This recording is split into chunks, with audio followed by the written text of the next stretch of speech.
In this session, we will see second theme, and we will see that this second theme forms the foundation of your entire syllabus. It sets the tone, direction, and the goal which need to be realized by this paper. By themes and approaches, I mean to say ethical approaches and philosophical approaches. For what? To realize certain objective, ultimate objective. What exactly we want to have. In our personal life, you can say happiness, which can be equated with the good life. As Upanishads talks about shreyas, that is long-term happiness, over prayers, which is momentary happiness. If we talk with reference to our syllabus and governance, then comfortably we can say that all these things are aiming to realize justice. Justice is the highest social, political, and moral ideal. You can say about fairness, you can talk about equity, you can talk about human dignity. Now, to realize this, then we need certain approaches. Now we have different approaches like justice approach. I mean, same you can talk about justice approach. Then you can talk about rights approach, utilitarian approach, duty approach, common good approach. Okay.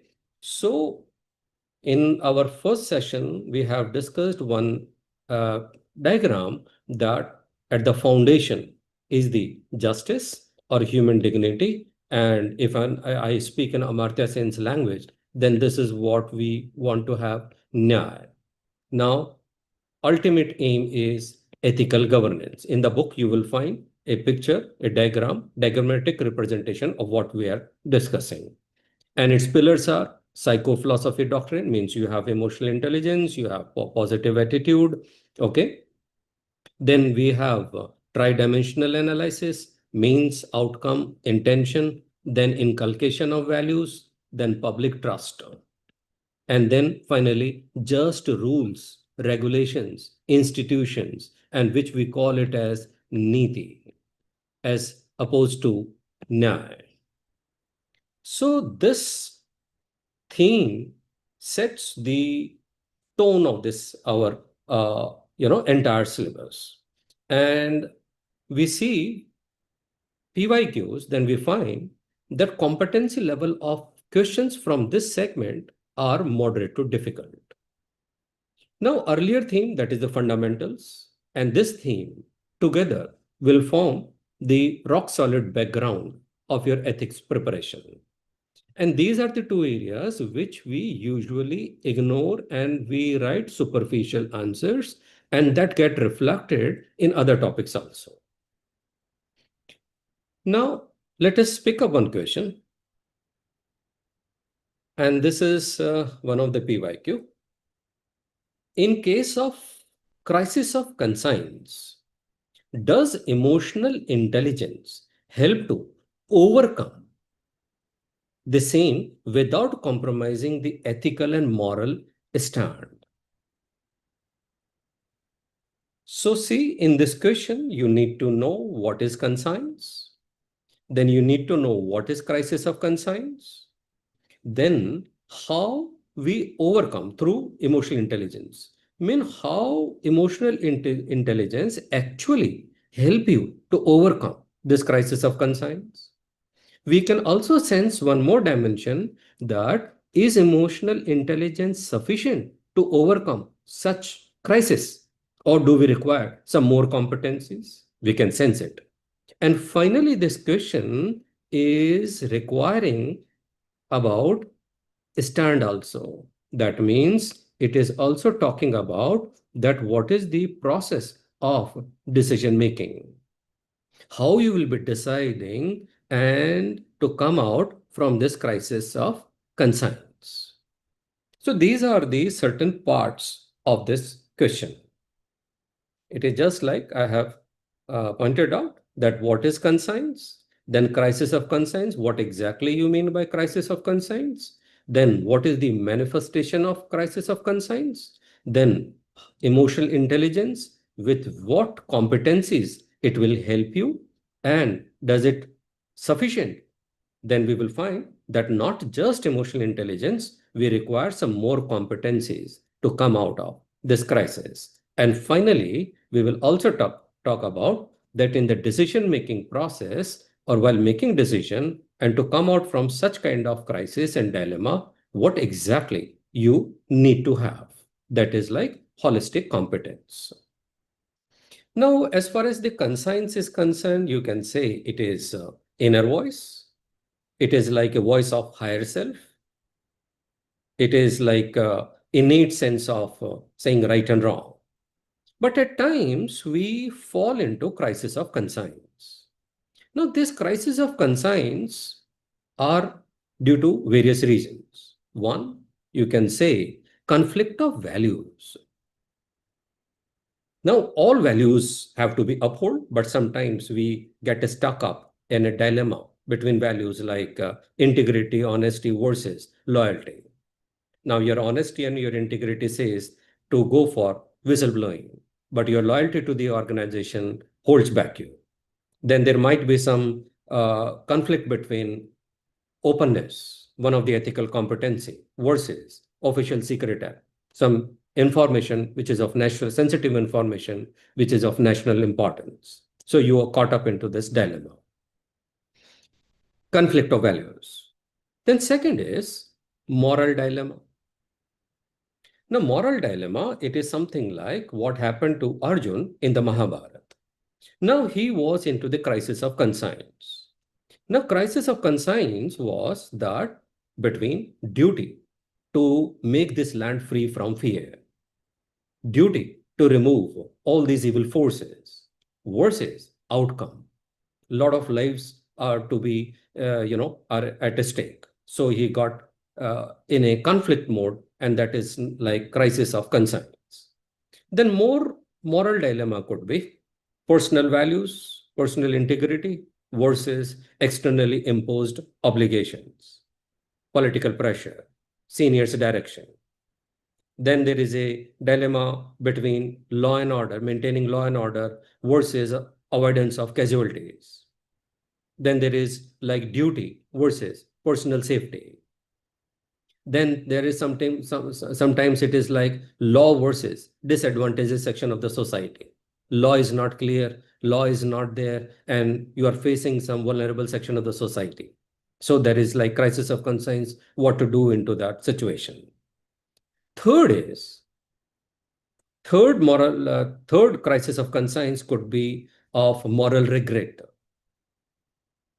because of past some action. One is filled with repentance, remorse, and this is the time when there is a test of your moral and intellectual integrity. Denial will put you in moral distress, will put you in despair, and your self-esteem will get declined. So this is what the crisis of conscience. How it get manifest? What does it mean? How do I know that I'm in crisis of conscience? Or how do we know that somebody is in crisis of conscience? So crisis of conscience get manifested into certain things. First is like you can talk about existentialist crisis. We start questioning our existence. We start questioning our choices, right? And this existential crisis is like life crisis. Then second is we are in moral distress. Okay. Then third is because of existential crisis, if we are in a government job or we are a public servant, then it might end in resignation. Or if crisis is very deep, then if you see it in a bigger perspective, then it is something like resignation from life. Then it might get manifested in the form of whistleblowing also. So this is how the crisis of conscience is. Now the question is demanding that how does emotional intelligence help to overcome this? Now emotional intelligence consists of three types of components. One is emotional competency, second is emotional maturity, and third is emotional sensitivity. And because of this emotional intelligence, You have the certain skills, like one is having self-awareness, self-regulation, and self-control. You develop those competencies because of emotional intelligence. Then how it helps in overcoming the crisis of concern? Now, emotional intelligence provides balance of mind, mindfulness. It gives a stability of the mind. It makes it makes room for the self-control. It leads to calmness. Now, such balance of mind, such mindfulness becomes a conducive state for making decision, or you can say for making moral reasoning, because you are in a balanced state of mind. You can explore various options, and each option you can explore what are the pros and cons.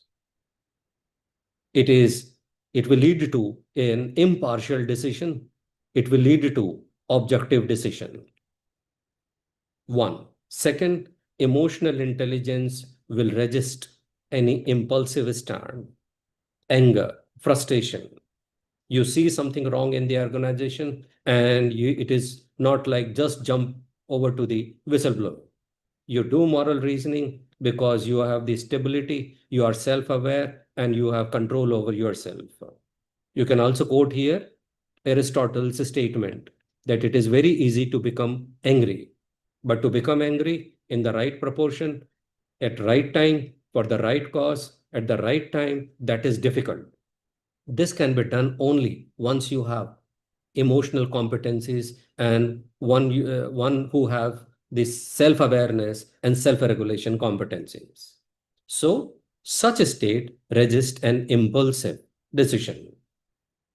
Third is that emotional intelligence makes you conducive for moral reasoning, and hence you take into account different perspectives, different point of views, and hence you take into account various stakeholders. You don't just jump to the conclusion, and hence it makes a room for empathy.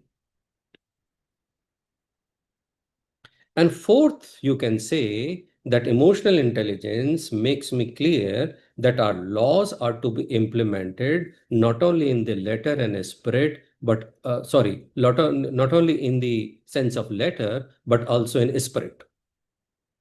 Now, because of this emotional competence,